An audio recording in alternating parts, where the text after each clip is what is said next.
It's an orange juice. What's going on, everyone? This is Yarn from Orange Juice. We'll be talking about how to counter the miner. This video takes a different approach on the typical counter videos. Since the miner can be deployed anywhere on the map, you need to analyze the psychology behind its deployment. The most cost-effective card to counter a miner are skeletons or goblins. They're perfect if your opponent doesn't have a zap on hand. Otherwise, glass cannons or mini tanks are the next best choices. Knight or mini P.E.K.K.A come to mind. To counter the miner, you need to understand how he works and when it makes sense to use him. His pathing is predictable to a degree. As soon as he reaches the bridge, you can tell if he's gonna go left or right. From there, if your opponent deploys him on the tower, the miner will split again, left or right. Due to the 1 second server delay, the most helpful indication is the first split before the bridge. If you hover a unit around his dirt, another visual indication is the exclamation mark. When you deploy a miner on a tower, there are 4 sides to choose from. On the inner tile, this is the kill zone where the other arena tower can target the miner as well. The corner tiles are just barely out of range, but he can easily be pushed into range. Because of this, it's safe to assume most players won't deploy him there. On the other hand, miner deployment is a psychological game. Maybe you do want to plant him in the kill zone. Another uncommon area of deployment is the front side. There are 2 reasons. 1. If the miner supporting minions, splash attacks such as the wizard's fireball aimed at the miner will also chip the minions. 2. If the miner's tanking for a mini P.E.K.K.A and you plant him in front, it's easier to counter. It makes more sense to spread the miner apart. That was over 1,000 damage done to the tower. Because of that, the 2 most preferred sides are behind the arena tower and on the outer side. Now that you know where he'll path, and you know the sides he'll most likely be planted on, you have to learn your opponent and try to predict his moves. Since it's generally not a good idea to plant the miner in front and on the inside, you can rule out these tiles. Now you have to guess what will be on the side or behind. The best tiles to take advantage of this are the corner tiles. Your units won't have to walk far for either the top or the side. Take note of where your opponent places the miner. Some players will continue this pattern for the entire game, and you'll be able to predict the miner 100% of the time. If you're desperate to protect your tower, you can use high cost units such as Minion Horde to take out the miner.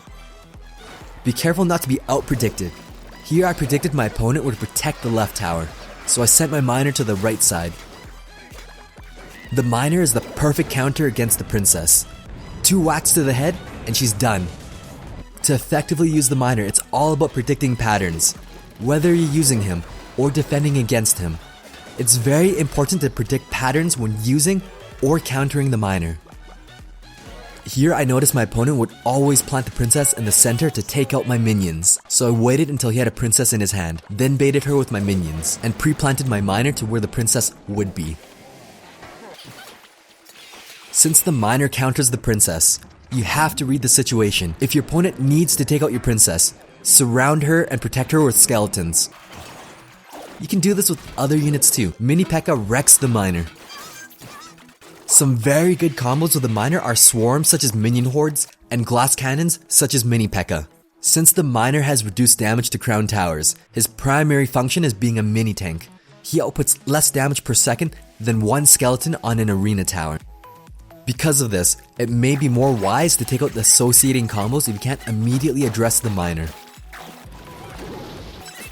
Minions and mini P.E.K.K.A s have high DPS and are therefore used to defend. Since the miner has a low cost, by the time the glass cannon is finished defending, the miner is typically deployed to tank.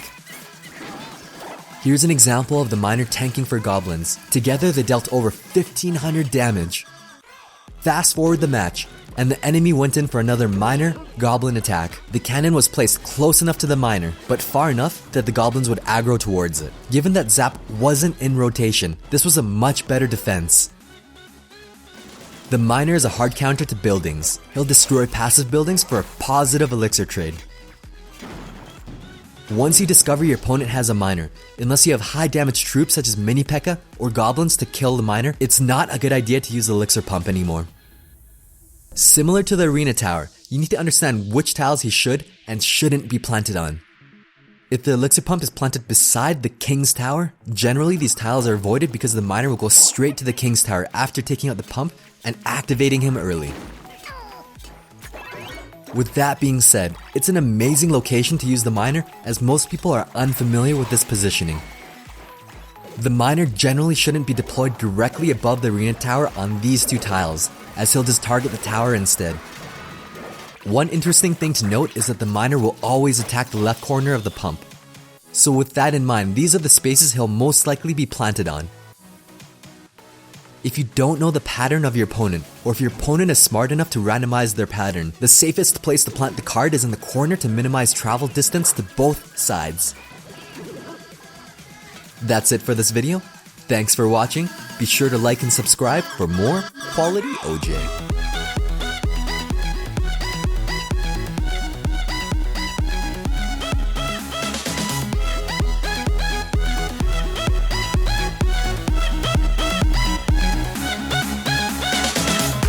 Buzz.